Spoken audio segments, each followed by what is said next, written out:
Semangat pagi Sumatera. Pagi. Di sini tempatnya cerita, ilmu, dan semangat baru.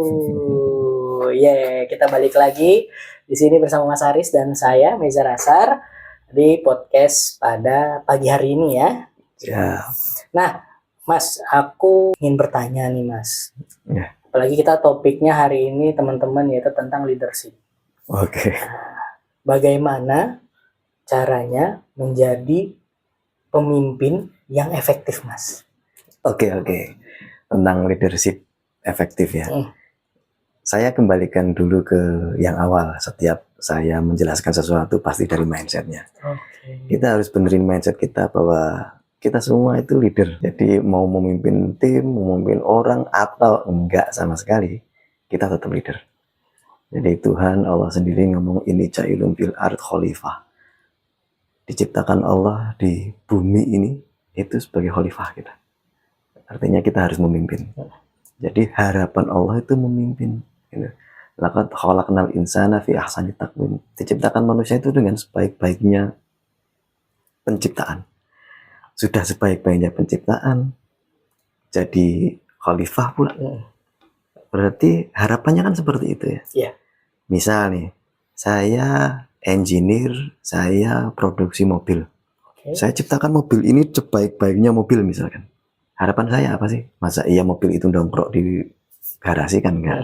Pasti dia mobil yang hebat, yang bisa balapan, yang tangguh kan gitu ya. Iya. Sama. Allah menciptakan kita dengan sebaik-baiknya penciptaan dan ciptakan sebagai khalifah. Itu artinya Allah mengharapkan kita memang untuk menjadi manusia yang hebat. Itu harapannya. Pertama, manusia yang hebat. Mau memimpin orang atau tidak, orang lain maksudnya. Iya. Tetap sebagai pemimpin. Betul. Jadi kita sudah sebagai pemimpin, diharapkan sebagai pemimpin. Dari itu maka kita harus belajar menjadi pemimpin yang efektif. Gitu ya. Iya. Bagaimana nih caranya? Oke, kalau sebelumnya kita pernah belajar tentang filosofi teras. Iya. Ya kan, stoik. Stoik. Itu kan tetap setiap sesuatu itu pasti ada dikotomi kendali, pasti ada locus of control. Pasti ada internal dan eksternal. Yang eksternal pun kita ada yang bisa manage, ada yang tidak. Yeah. Oke, kita ambil dari internal dulu. Kalau dari internal itu di bukunya Jim Collins, yang nulis Jim Collins, bukunya Good to Great, dia ada level 5 eksekutif namanya. Jadi bagaimana menjadi pemimpin yang sampai ke level 5 di eksekutif. Oke, yang pertama, ini high capable individual. Nggak ada seorang pemimpin yang secara individual nggak capable. Oh, berarti semua orang capable? Harusnya pun kalau belum capable, kita buat diri kita menjadi capable. Wah. Ada ya. Atau ability kita udah cukup bagus lah. Apa bedanya ability dan capability? Nah, itu. Ability itu kemampuan, keterampilan yang memang sudah kita miliki. Capability itu potensi, kemampuan, dan keterampilan yang mungkin masih ada cap-nya, masih dicekek. Oh, masih ditahan. Ya, makanya kita harus punya capability yang bagus untuk meningkat menjadi ability. Gitu. Nah, high capable individual ini artinya seseorang yang punya potensi memang luar biasa, mau belajar, mau bekerja, mau teamwork gitu ya, dan lain sebagainya. Terus dia meningkatkan diri menjadi capability, menjadi ability. Gitu. Oke, yang pertama high capable individual. Otomatis itu kan ada law of respect gitu. Orang tuh pasti akan respect kepada orang yang jauh lebih hebat dari dia. Ini di luar iri dan yang lainnya ya. Kalau seseorang lebih hebat, pasti akan lebih mudah memimpin. Makanya kita harus punya high capable individual. Yang kedua, contributing team member. Sehebat-hebat apapun Messi, dia nggak akan sehebat itu kalau dia main bolanya sendirian lawan 11 orang. Nah, iya. Nggak akan bisa menang. Bisa. Makanya leadership itu intinya adalah bagaimana melit timnya menuju dari tempat yang sekarang menuju tempat yang diharapkan atau tujuan yang diharapkan. Jadi memang dia harus contributing team member. Dia harus berkontribusi terhadap tim. Gitu. Yang ketiga, ini kompeten manajer. Nah, apa tuh? Namanya manajer itu kan memanage. Yang harus kompeten. Kalau Mas tim saya manage kerjaan Mas, terus saya nggak kompeten, kira-kira Mas gimana? Waduh, ya gimana ya, Enak ya? bertanya-tanya juga. Iya, ini bisa nggak gitu? Iya. Atau masa iya dia yang mimpin gitu ya? Nah, Pasti, karena yang ketiga tingkatan ini harus masuk ke kompeten manager. Manage task atau tugas, Iya. nge-lead people. Jadi tingkatan di sini manage task. Jadi tugas-tugasnya itu benar-benar di manage. Apa yang dilakukan si A, yang dilakukan si B sudah benar atau belum, sampai di mana, itu dia harus pintar itu. manage task ya. Ya, tugas. Bayangkan kalau leader kita nggak bisa manage task, sampai mana kita ngerjainnya sudah selesai atau belum, terus dibiarin, nggak akan ada hasil kan gitu. Iya. Oke, nah ke yang keempat ini sudah mulai ke effective leader. Jadi dia tidak hanya manage task saja, tapi lead people. Dia udah nge-lead people. Ya. Lead people ini kan banyak hal, dari example, dari macam-macam. Jadi sudah dia sampai ke tataran leader, nge-lead orang. Tidak hanya manage tugas. Yang kelima baru level 5 eksekutif. Level 5 eksekutif ini kalau anak sekarang ngomongnya udah level 2. Level dewa. Ya, tidak hanya bisa melihat kaca supaya bisa melihat kita masa lalu, tapi juga melihat jendela untuk melihat masa depan. Menganggap dan memaknai tim kita itu memang sebagai manusia. Pada saat dia izin anaknya sakit, ya kita harus punya empati bahwa udah sembuhkan dulu anakmu, berobat dulu, baru kamu kerja. Karena meskipun kita menuntut secara profesional itu hebat, kalau ada masalah personal, maka profesional ini nggak akan tercapai. Di rumah ada masalah nih, terus kita tuntut dia di kantor profesional, maka kemungkinan besar tidak akan bisa terjadi. Kita bantu menyelesaikan permasalahan personal dulu, baru dia akan achieving di profesional. Yang internal. Ini sama-sama buku leadership kita ngomongnya ya. Oke, terus yang eksternal. Tadi kan ada eksternal yang bisa kita manage dan yang tidak. Yang bisa kita manage salah satunya kan tim kita. Di luar yang surprising event misalkan kalau kita ngelit tim, tapi ternyata timnya buyar karena yang satu dikasih SK ke sana, satu dikasih SK ke sana, timnya buyar. Ini kan kita udah nggak bisa ngomong ya. Ini ada surprise event yang kita nggak tahu. Tapi secara teamwork kan bisa kita manage tim kita. Kan gitu kan. Manage eksternal ini juga kita butuh kemampuan. Ada 5 level of leadership, bukunya John C. Maxwell. Gitu. Ya, yang pertama, tingkatan pertama dan yang paling bawah. Saya nggak ngomong paling jelek ya, paling bawah, karena kita tetap akan melewati itu. Yang pertama, ini adalah tingkatan di mana seseorang ngelit orang lain itu karena SK. Oh iya. Ya, karena dia punya jabatan, karena dia punya pangkat, gitu. Ini biasanya orang-orang yang kayak gini ini masih yang egonya tinggi, emosional. Gitu. Kamu kerjain loh, kalau nggak ngerjain nanti tak pecat. Jadi leadership dia itu karena position. Dia posisinya manajer leader, makanya orang harus ngikutin dia ngelit. Jadi orang ngikutin itu karena terpaksa. Ya dia manajernya. Yang kedua, ini sudah tidak ke position tapi relationship. Relationship ini kita lebih ke kedekatan. Jadi leader di tingkatan 2 ini sudah ngomongin kedekatan dia dengan timnya. Bagaimana dia melihat profiling timnya dan yang lainnya. Itu. Relationship ini bagaimana mendorong orang lain tapi tidak dengan dorong kencang. Selain didorong juga kadang ditarik. Jadi dia tahu kapan mendorong dan kapan menarik. Kalau didorong biasanya orang rem. Tapi kalau ditarik jalan bareng-bareng biasanya orang lebih mau. Nah, contohnya Mas. Ya, contoh misal pada saat melakukan sesuatu saya akan ngomong, Mas, ini tak kerjain, sampean lihat ya. Nanti kalau udah sampean lihat, sampean tahu, nanti coba sampean kerjain. Itu dengan relationship, nggak bisa dengan position. Kamu ngerjain, itu position. Tapi saya udah ngomong, Mas, tak kerjain dulu ya. Ini ngomongnya adalah example. Gitu. Ini ngomongnya mentoring kalau teman-teman coaching dan mentoring. Mentoring itu ada di posisi 2. Berarti mentoring itu di posisi 2. Kalau posisi pertama? Itu nggak ada, belum ada apa-apa. Belum itu. ada apa-apa. Baru position. Mentoring di posisi 2 karena saya expert, saya ngajarin emas. Saya melakukan sesuatu emas bareng saya ya. Oh ya. Beda sama yang pertama. Beda sama yang pertama. Yang pertama melakukan sesuatu atau enggak masih cuek karena hanya bosku kan cuma manajer posisi doang. Dia mah nggak bisa apa-apa, dia mah nggak deket sama tim, masih gitu. Gitu. Nah, tingkatan yang ketiga ini udah ngomongin production. Production ini orang akan melihat apa yang sudah dilakukan leadernya terhadap perusahaannya.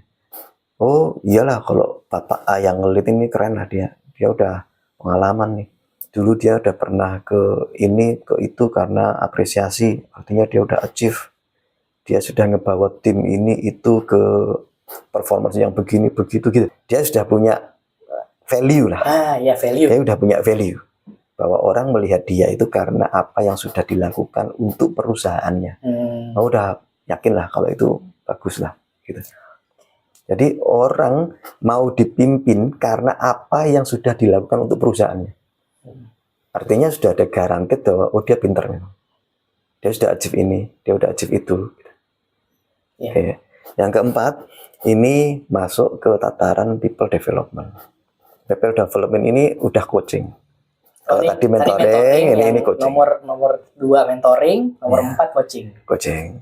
Jadi di tataran ini orang sudah mau dipimpin karena apa yang dia lakukan untuk orang-orang itu.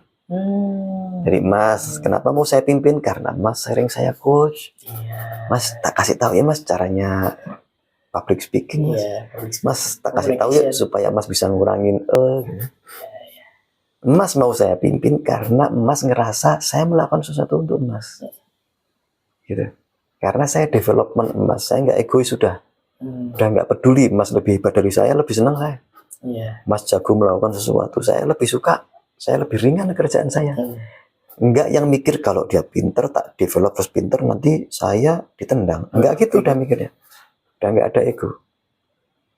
Gitu. Ini sudah ngomong kamu melakukan, nanti yang lain ngeliatin ya. Karena saya udah develop Mas. Nanti kalau Mas pinter public speaking, yang lain pasti ngeliat kok, mencontoh. Gitu. Dan Mas akan bangga, aku di develop ya. Dan aku jadi terlihat sekarang ya. Gitu. Maka orang sudah mulai dipimpin itu dengan rela hati, dengan tulus. Aku senang lah kalau yang mimpin itu. Nggak pernah ada pemimpin seperti itu, misalkan. Nah yang kelima ini pinnacle. Pinnacle itu puncaknya. Ini benar-benar orang udah respect. Begitu masuk satu tim, aku dipindah ke ini tempat ini, tapi leadernya si Pak ini. Wah langsung itu. ada respect. Ya. Atau udah ada tim, terus ini Pak ini mau ngepimpin tim kita loh. Oke lah kalau itu. Artinya respectnya ini sudah keren. Udah oke orang-orang ke dia. Value-nya udah sangat tinggi. Nyebut nama dia saja, orang akan ngomong bahwa udahlah itu. Take for granted pasti aman. People development-nya bagus, dia coaching-nya bagus, mentoring-nya bagus, semua dia bagus. Gitu. Semua udah percaya ya. Yes, betul. Nah ini kita untuk mengelola eksternal kita, yaitu tim kita, yang bisa kita kontrol. Mas, aku ada pertanyaan terkait leadership. Apa bedanya bos sama leader? Oke. Gampangnya gini. Kalau dari 5 level of leadership Jim Collins tadi, bos itu ada di posisi paling bawah. Paling bawah Mas? Paling bawah. Karena dianggap bos itu kan karena dia menduduki satu jabatan. Bos. Dia bosnya nih, gitu ya. Kebanyakan bos seperti apa sih? Tukang marah. Kalau nyuruh tinggal nyuruh pakai telunjuk, kan gitu kan. Intimidasi. Kalau kamu nggak melakukan ini nanti tak ganti loh. Gitu. Atau gajimu tak potong loh. Insentifmu nggak keluar loh. Segala sesuatu yang dikeluarkan dengan ancaman itu artinya yang ada di diri dia, di dalam pikiran dia, itu ya cuman dia terancam. Jadi kayak tumbler ini yang saya tuang susu karena di dalamnya susu. Kalau saya tenang, ya develop emas dengan tulus, artinya di dalam pikiran saya cuma ada ketulusan dan development. Kalau saya marah sama emas, saya nggak percaya sama emas, ya artinya di dalam pikiran saya cuma tidak adanya ketidakkepercayaan. Entah itu ke keluarga, entah itu ke siapa. Cuma seperti itu. Iya. Gitu. Berarti itulah perbedaannya bos sama leader. Ya, udah menuju tingkatan kedua, 3, 4, 5, insya Allah semakin naik, semakin bagus, dan semakin prosesnya cepat, itu semakin bagus. Semakin mudah kita ngelit tim. Iya. Nah, itu poin gampangnya seperti itu. Tapi ingat bahwa semua itu bukanlah satu hari. Jadi continuous improvement. Itu daily development. Setiap hari gitu, terus development. Nggak ada terus berhenti, sudah hebat, nggak ada. Yang namanya master catur, dia masih main catur atau dia udah berhenti? Main lah, masih. That's it. Yang namanya master catur, itu karena dia masih main. Kalau dia berhenti main catur, dia udah nggak dianggap master lagi. Kalau kita pengen mastery dalam segala sesuatu, artinya kita masih di dalam situ dan kita masih belajar. Kita masih development terus menerus. Itu yang harus kita lakukan, dan persistence kita lakukan. Persistence ya, berarti persisten dan disiplin pastinya. Nah, untuk tim yang tadi kan ada yang indifferent yang tidak bisa kita kontrol. Itu kita lepas lah, karena itu kan ada yang nggak kita bisa apa-apain gitu. Tapi yang bisa kita kontrol, termasuk 5 level leadership, ada juga tentang psikologi safety. Psikologi safety ini adalah psikologi tim kita. Bagaimana kita profiling terhadap tim kita. Setiap orang punya psikologi safety yang berbeda dalam tingkatannya masing-masing. Contoh, kita punya 5 orang. Yang si A ini baru masuk, maka psikologi safety dia karena baru masuk, dia masih di exclusion. Dia belum merasa satu tim nih. Wah, baru masuk nih, saya nggak tahu apa-apa. Jangan-jangan saya dibully, jangan-jangan bos saya mobbing saya. Jadi dia lagi dari fase yang exclusion. Dia belum merasa dalam satu tim. Yang perlu kita lakukan adalah meningkatkan level dia dari exclusion menjadi inclusion. Bagaimana supaya dia merasa kita satu tim nih. Kita bukan hanya sama-sama bekerja dalam satu ruangan, tapi kita orang yang memang bekerja sama. Kalau sama-sama bekerja di pasar pun sama-sama bekerja. Yang satu jualan ikan, yang satu jualan cabai. Tapi mereka bukan teamwork. Karena mereka nggak bekerja sama. Ya, dari inclusion ini, kita naikkan dia menjadi learning safety. Learning safety ini, orang kita biarkan untuk belajar. Bukan membiarkan kesalahan, tapi supaya orang menyadari kalau dia melakukan kesalahan, dia belajar, dan dia meningkatkan atau memperbaiki kesalahannya. Artinya, orang tidak takut melakukan kesalahan. Begitu kita biarkan dia melakukan kesalahan, supaya untuk tadi ya, memperbaiki dan meningkatkan ya, bukan kita biarkan, biarin kesalahan, bukan itu maksudnya ya. Itu dia mau belajar. Tapi kalau kesalahan sedikit saja disalahkan, kamu kemarin udah dikasih tahu, nggak dengerin ya, terus disalahkan aja terus, maka dia berhenti berkembang. Dia berhenti belajar untuk mengembangkan diri. Yang terjadi, dia turun lagi, cuman inclusion. Nah, aku yang penting satu tim aja. Yang penting kerja bareng-bareng aja. Bodo amat lah. Nggak ada kekeluargaan lah ya. Ya, atau peningkatan diri nggak ada. Nggak ada. Oke, meningkat ke selanjutnya. Ke selanjutnya ini kita sudah ngomong contribution safety. Contribution safety ini orang sudah tidak lagi canggung untuk berkontribusi. Pada saat briefing sudah ngomong, Pak, kalau saya punya ide gini boleh nggak? Pak, kalau misalkan event itu kita buat seperti ini boleh nggak? Pak, kalau dalam event ini kita bekerja dengan si itu boleh nggak? Artinya contribution ini sudah dinilai. Eksistensi tim kita itu akan menjadi baik karena kita menilai eksistensi dia itu sendiri. Kalau kita nggak menilai eksistensi tim kita, dia nggak akan merasa satu tim dengan kita. Nah, semakin kita biarkan kontribusi itu berkembang biak dalam tim kita, maka semakin bagus. Dan yang terakhir, yang paling tinggi adalah challenge safety. Di challenge safety ini orang sudah mau di challenge. Kalau target naik, Pak, boleh nggak saya dinaikin 120% atau 122%? Saya mau dapat alokasi lebih besar. Atau teritori saya mau kembangkan lebih bagus, Pak. Atau Pak, karena tim saya banyak, saya juga pengen memeratakan target supaya dapat lebih banyak nanti insentifnya. Silahkan. Di challenge ini orang sudah mikirnya nggak lagi dia, tapi sudah mulai perusahaan, tim. Gitu. Jadi kalau memang psikologi safety-nya udah bagus di tingkat challenge, so kita mau challenge apapun gampang. Gitu Mas. Ya. Leadership. Aku penasaran satu hal lagi pertanyaan. Bagaimana caranya Mas Aris sebagai leader memimpin misalkan 5 anggota dengan kepribadian yang berbeda. Di dalam satu tim mungkin ada konflik, saling iri, atau saling apa, kan kita tidak tahu. Nah, bagaimana cara mengelola tim, mungkin nggak cuma 5 tapi mungkin belasan atau puluhan. Nah, bagaimana caranya Mas? Ya oke.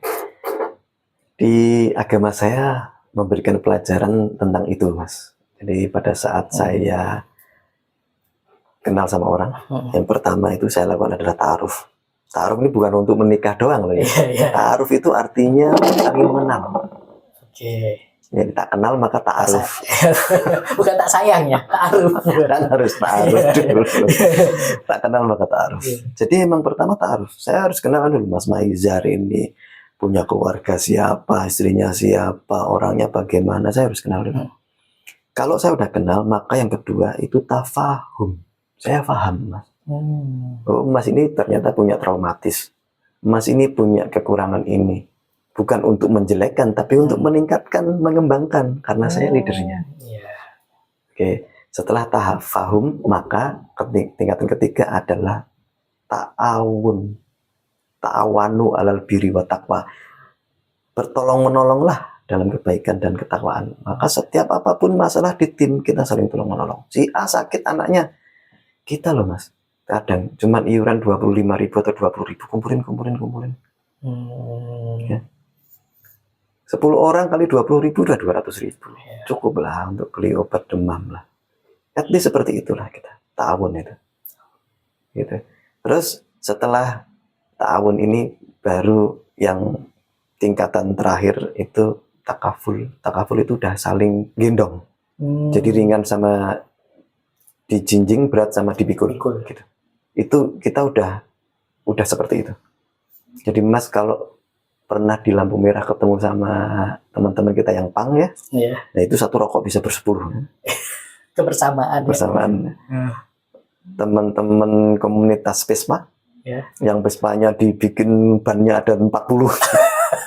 Iya. Mas itu tahu satu Vespa itu berhenti, semua orang itu berhenti di sini Vespanya.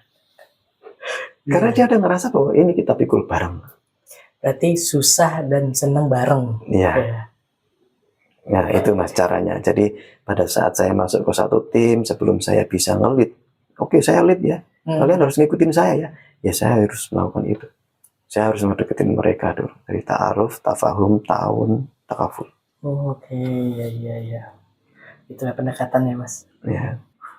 Oke, cukup sekian pada pagi hari ini tentang podcast kita Leadership dengan Mas Aris. Terima kasih kontribusinya Mas atas podcast kali ini, sangat luar biasa ya. Kita membahas leadership. Ya teman-teman, jika ada pertanyaan atau masukan ya kan, atau tema apa nih yang mau dibahas untuk belajar bareng ya, untuk belajar bareng di podcast kali ini, bisa langsung chat di kolom komentar. Jangan malu-malu teman-teman, karena teman-teman kita belajar bareng nih.